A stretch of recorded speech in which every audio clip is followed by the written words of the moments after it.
Good morning, YouTube. Thanks for stopping by. If you're a new viewer here, my name is Dave. If you're returning, my name's still Dave. It's no difference. And I'm here today in the garden, just kind of looking around. It is October 31st, Halloween, and I've still got sweet potatoes in the ground. My sweet potatoes were put in late. I ordered 10 slips from Baker Seed Company. They're a good company, and I ordered them late. I was very late getting them in the ground, and so I have tried to let these sweet potatoes go as long as possible. Now these are 5 of them. There's 5 more that are in a tote, or excuse me, a raised bed that we'll do probably on a different day.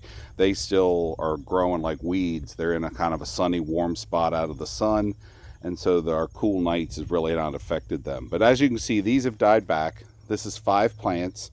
Again, I got them from Baker Seed. They were labeled as sweet potato pie yams, I believe is what they were called. So they are an orangey red sweet potato.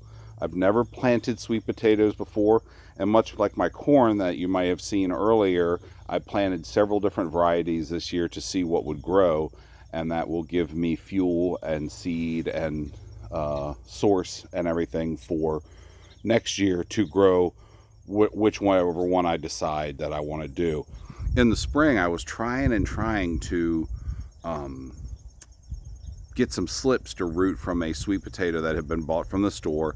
It was not an organic sweet potato. It was actually, well, it might have been, I don't know. It was given to us.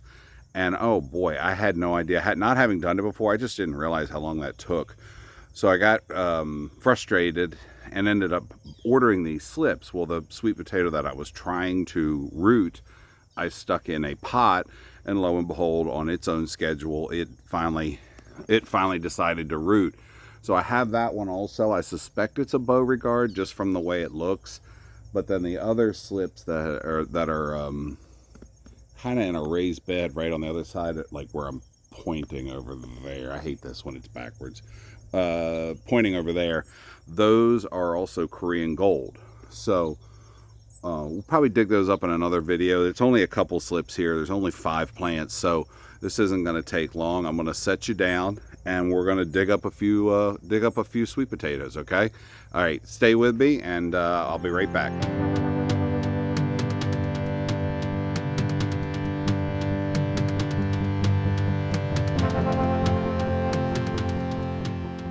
All right, I'm back here, and I just got to grab my hand trowel, so I'm going to be off camera for 2 seconds here.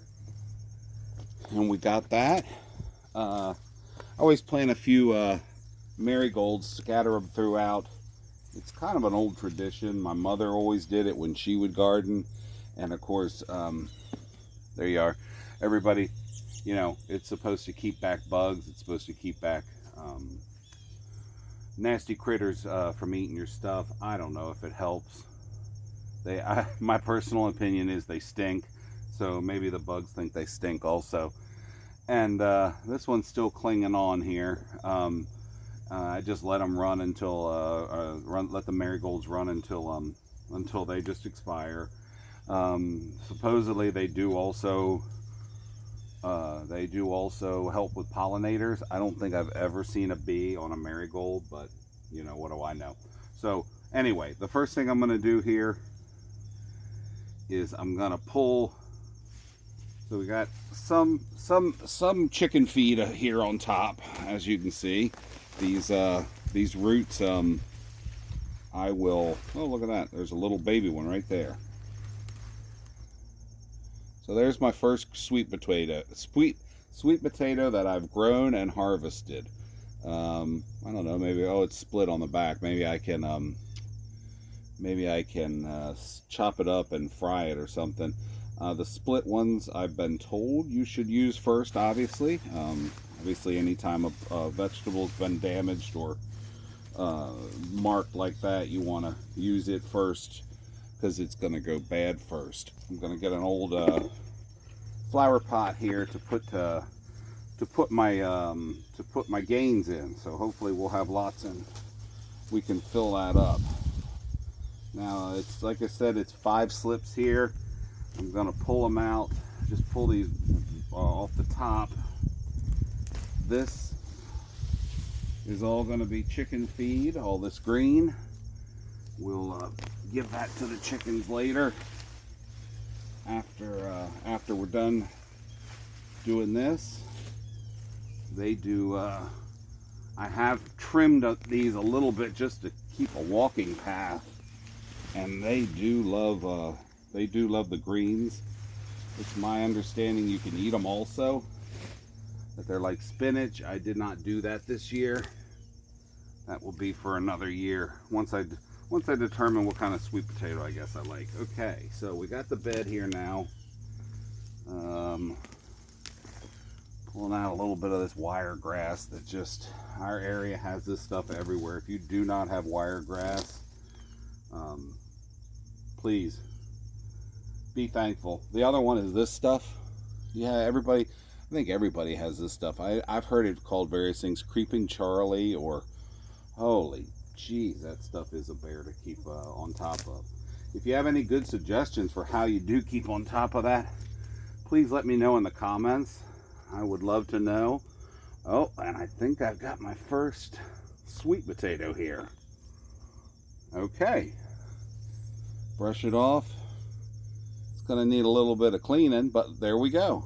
I've got my first sweet potato, and that's a pretty good one, and I think that's going to be the end of the marigolds as well. Oh, I got another one down here too. Oh boy. I broke it off a little bit. Well, I just broke it off on the end there. But there's another one. So far this is just one plant.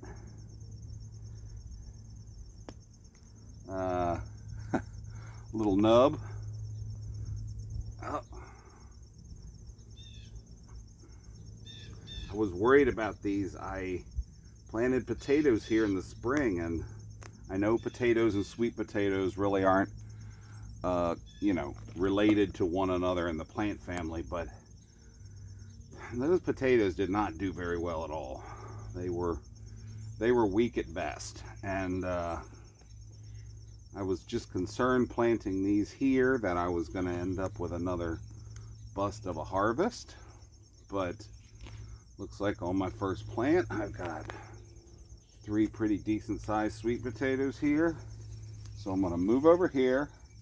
We'll do one more plant. Okay, so look at the soil. I gotta tell you, this soil,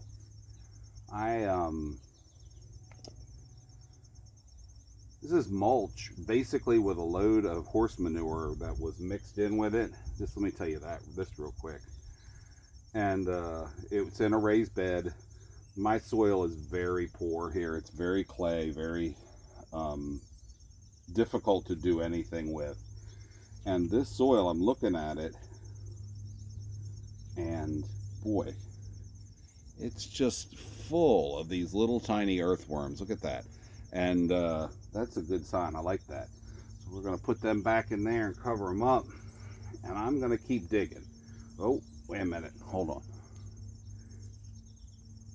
Oh my goodness. Okay. So that's a pretty good one too. Look at that.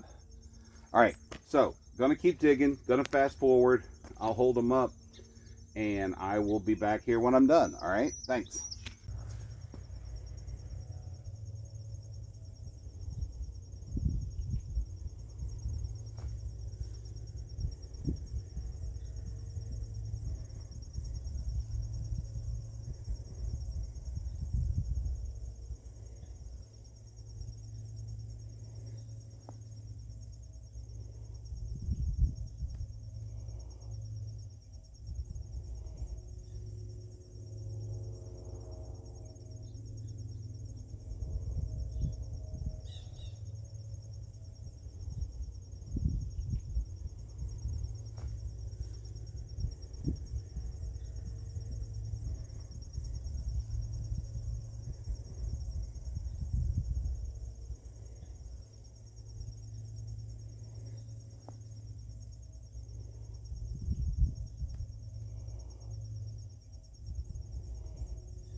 All right, so we're back. This is my sweet potato haul from 5 slips that were planted late. These got into the ground probably June 15th-ish. So they were definitely late. I hate to say an afterthought because they did pretty well for me, but I definitely wasn't planning on planting sweet potatoes at the beginning of the season. So definitely got some good sized ones here. I got a method for curing these from, I believe it was on YouTube, of course, like everything that I find, from a gentleman called the Millennial Gardener. He has a method that looks ideal for curing these basically in a tub with using a heating mat to warm them before you put them in the cool. You can look him up again. I know his name's Millennial. His channel's Millennial Gardener, and the method he proposed as far as curing these seems to me to probably be the best. Oh, I got the handy dandy scale out. So just over 6 pounds from those 5 slips, and those 6 pounds, some of those I will save for next year. I like the look of this sweet potato. It is a little thin skinned, so if you can see that there, they really were damaged. I mean, honestly, you can almost rub the skin off of them with your hand. I hope that won't affect the storage of the sweet potato. We'll just have to see. But as far as they look good, they look plump. I think they did well given a short growing season. The other ones I have are Korean gold, I believe they were called, as well as that one that I finally got to sprout on its own. And so we'll do those in a later video. 6 pounds from 5 plants, I'll take it. I've got some to eat. I've got some to sprout for next year, and we'll go from there. So I hope today finds you well. Thank you for spending your time with me today. I do really appreciate it.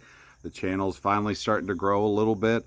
I know I'm a long way from, some of these channels that have 100,000 viewers or whatever, but I got 10 subscribers, and I appreciate you all, every one of you, as well as those of you who come in and look at the videos. Thank you very much. Hit that like and subscribe if you do like what you see here. I would greatly appreciate it. And as always, stay safe, stay prepared, and I'll see you on the next video. Thank you very much.